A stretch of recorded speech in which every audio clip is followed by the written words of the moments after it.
There are 9 MrBeast crew members who have either been publicly fired or have disappeared without explanation, and we're going to talk about all of them, beginning with Matt Turner, who had one of the more controversial endings to his time working with MrBeast. Matt Turner was initially hired as an editor for MrBeast back in 2018, yet only 5 months after getting hired, Matt would upload a video to his personal channel titled "Why I Quit Working for MrBeast," in which he'd explained that he was no longer on the team. Matt would then go on to praise MrBeast, talking about how much he enjoyed the job. This was a dream job for so long. Going to work was a blast each and every day. MrBeast paid for my rent every month when I lived in North Carolina. Me and MrBeast, I still consider friends. Never got in any fights. No one did anything wrong in this situation. If you're watching this, MrBeast, I love you, bro. However, despite ending his message by stating that he loved MrBeast, approximately 1 year and 2 months later, Matt Turner would take to Twitter stating the following: "I'm not going to make a video about my time editing for MrBeast, but I will say that it was the most mentally draining time of my life. I was yelled at, bullied, and called replaceable by MrBeast every day. Being in tears and having mental breakdowns day after day is difficult, and after a while it became too much. After every editing mistake I made, I was made to feel like an absolute idiot." So that's a summary of almost every day on the team. That's what it was like to work for MrBeast, and that is why I don't work there now. While Matt might have thought that his MrBeast call out would command a bunch of respect and sympathy, the opposite of this happened, and everyone instead began to stick up for MrBeast. I think people are jumping to conclusions with this MrBeast stuff. If this editor really was harassed like that, wouldn't he have spoken up sooner? He's one of the most famous YouTubers, so it would have been easy to start accusing him. I think the bullying is just over exaggerated. So basically, MrBeast's editor is a kid who hasn't experienced the real working world, so throws a tantrum and starts slamming MrBeast with unsupported allegations the moment it gets tough. Kids these days. Bruh, this was 1 year ago, why are you coming at him now? Keemstar would point out the most obvious flaw with Matt's Twitter thread. "I just find it very strange that he's coming out saying all this negative stuff about MrBeast when a year ago, when he actually left, he uploaded a video saying it was the greatest time of his life." Whilst others came forward stating that they had a great time working with MrBeast. I've known MrBeast for over 3 years now, and I was helping him with graphics for his channel. I don't even have one experience of him being mean or disgruntled to me in any way. He was always very kind and very nice. Which was once again echoed by Keemstar. "I talked to one of his employees, and he seemed like he loved working for him, and MrBeast seemed like a really cool, genuine guy." Things became even worse for Matt after MrBeast had a phone call with Keemstar. "And what MrBeast told me is basically like when they fired him or whatever, they gave him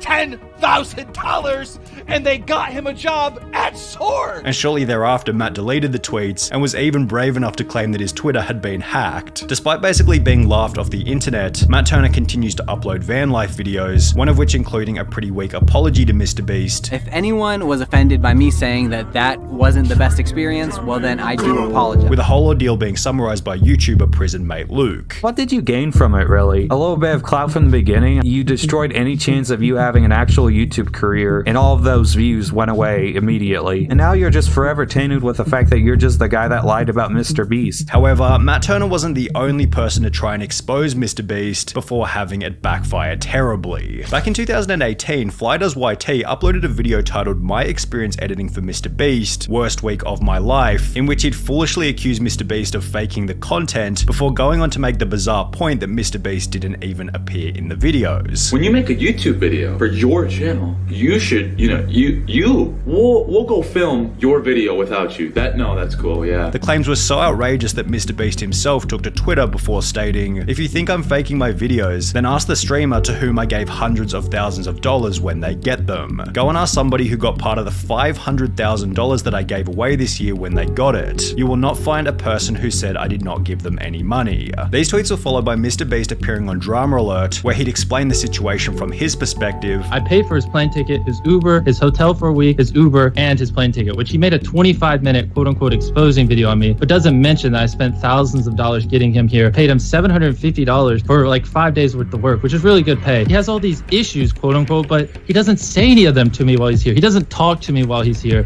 He just bundles it all up so he can make this 25-minute video and blow everything out of proportion when he gets home. Before going on to absolutely destroy the claims that his videos were fake. My videos aren't fake. Like, I counted to 100,000. I watched dance to your dead for, whatever. I give streamers $30,000. It's just slander from his part. Whilst providing an explanation for why he wasn't able to fully appear in one of the videos. I have Crohn's disease. Most of you don't know what it is. It was really acting up. So I said, hey, you guys go film the rest of the video. I want to go nap. I got to take it easy. Now he's making an exposed video like, oh, MrBeast doesn't film his own videos. Like, what are you going on about, man? You're trying to pin the fact that I have an illness on me. And like, I'm not public about this type of stuff. Which once again prompted a former employee to come out stating, as someone who is friends with both MrBeast and Fly, it is my unbiased opinion that Fly is in the wrong. Unlike Matt Turner, Fly has since had a relatively successful career, having built a channel with over 300,000 subscribers, yet he hasn't been nearly as successful as Jake The Viking, who's been able to show that a peaceful ending with MrBeast is always the most beneficial path. Jake appeared on the MrBeast channel for the first time back in June 2018, as Jimmy required a strong character to include within the videos. Can you dip this in the water tank for me? It's really heavy, but you're like a big boy. At this point in time, the content was often quite physical, and therefore having Jake as a member of the team worked out perfectly. However, by early 2020, the content became less focused on physical challenges, and as a result, Jake began to appear in fewer and fewer videos. He'd be seen one last time in $60,000 Extreme Hide and Seek Challenge, which was followed by a comment to Jake's TikTok 2 months later asking, "Are you still working with MrBeast?" To which he'd respond, "Lol, nah, they fired me." 9 days later, Jake would clarify this comment by uploading a now incredibly viral video titled "Why I Left MrBeast," in which he'd explain why he had been let go. And it came down to my piece no longer fit the puzzle, if that's the best way to put it. Before discussing how he wanted to leave anyway, so he could pursue content creation under his own name. It was a mutual leaving. I'd already told him multiple times, what I wanted to do was kind of be my own boss, do my own thing. Me and Jimmy did not have any type of falling out,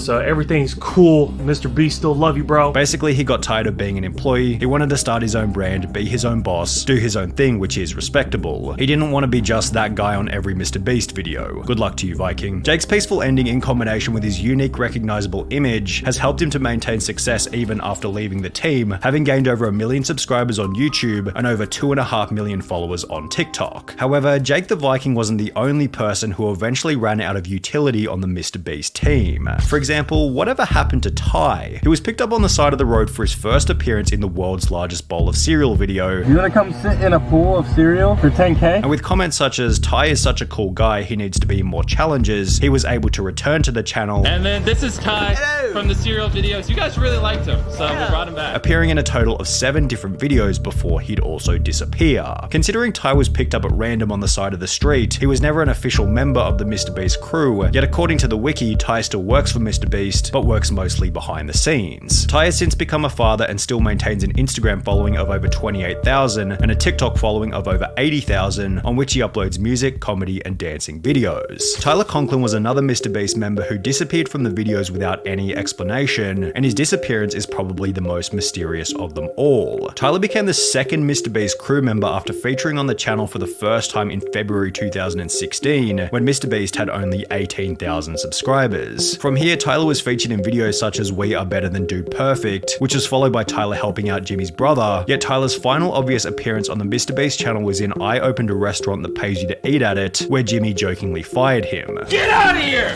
He suggested we charge money for the food. What? Get out of here! Go!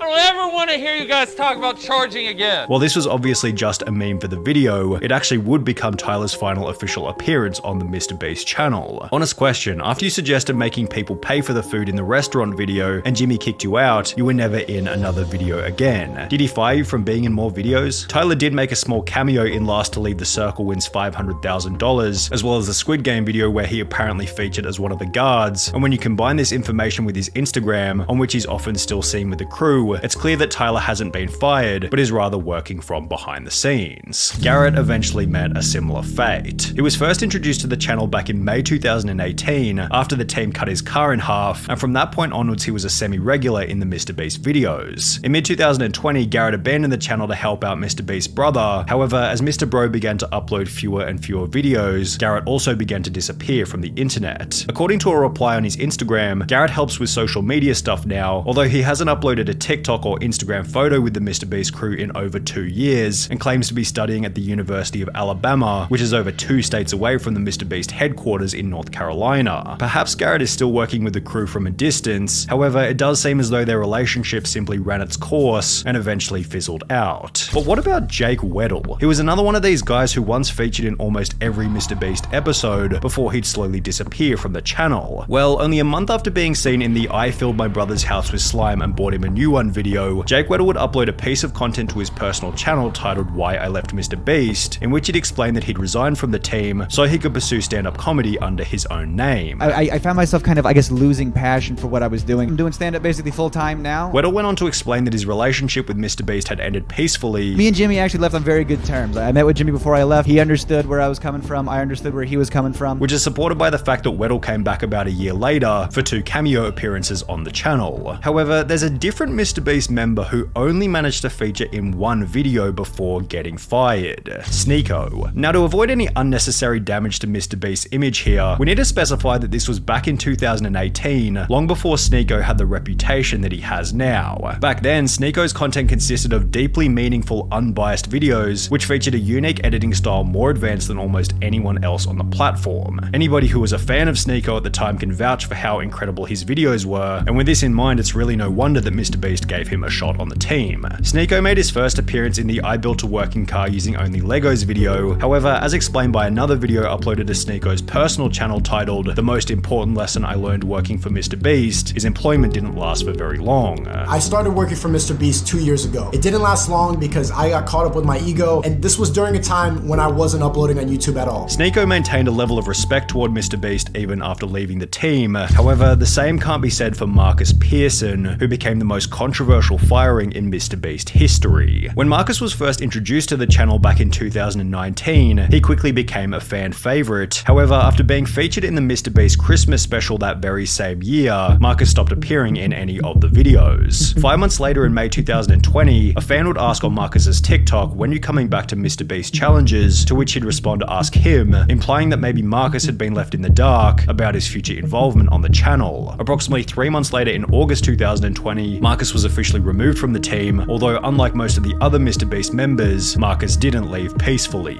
So I gotta destroy him, bro. So I'm gonna destroy you, bro. I'm gonna destroy you eternally for a long ass time. Just you gonna feel this. You gonna feel this tomorrow, the next day, and the next day. You ain't gonna forget about this one. Marcus would take to Instagram and post a 12-minute story in which he'd make some absolutely delusional claims, such as MrBeast started the pandemic. He started this pandemic for a reason. Marcus was a leader whilst MrBeast was a follower. I was born a leader and he was born a follower. He was stealing sauce. I was borrowing sauce and paying homage, you feel me? Before going on to state that he thought MrBeast was a broken person for firing him. The only conclusion that I can make is that he's broken somewhere else. That's the only conclusion that I can come up with. While it seemed like Marcus's goal was to discredit MrBeast, the only person he seemed to discredit was himself, given Marcus's rant was so delusional and unfounded that it just made him look like an idiot. It's been stated all around the internet that Marcus was fired because of unacceptable behavior and a drug problem, although there's no evidence anywhere to support these claims. MrBeast stated in a podcast that their revenue dropped massively at the start of the pandemic, and the more likely reality was that Marcus was fired to save money on wages during a tough economic time. Marcus maintains an Instagram following of around 75,000, yet he's only made 1 post in the last 2 years, showing that his rant against MrBeast also marked the end of his online career.